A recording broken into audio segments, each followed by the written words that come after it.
I'd love it if the UK could go back to how the stories I hear from my nana, you know, this kind of all big communities hanging out in the streets and stuff, and less of the fear of, oh, I don't know them and they're not from this country kind of thing. I'd love it if we could go back to those days.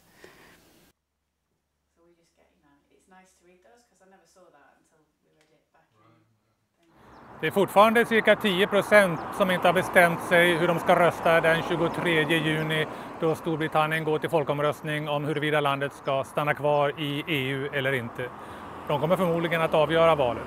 Även om ja-sidan har en ledning i mätningarna så är det fortfarande väldigt jämnt. En av de som inte har bestämt sig än är Nicky Green.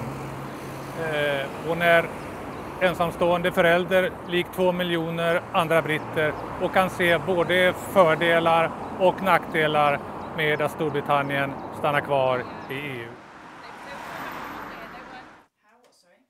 I think my decision will probably be made when I step in the booth.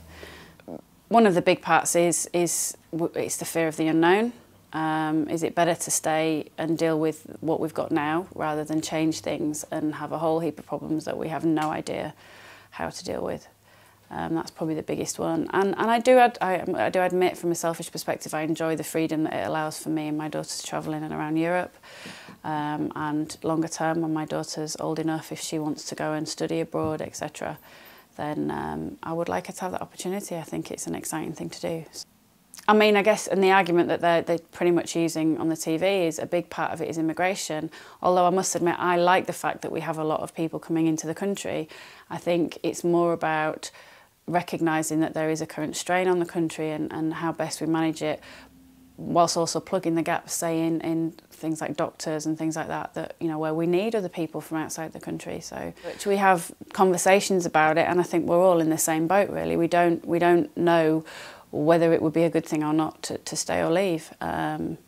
It's really hard to pick through all the seemingly nitpicking for each camp.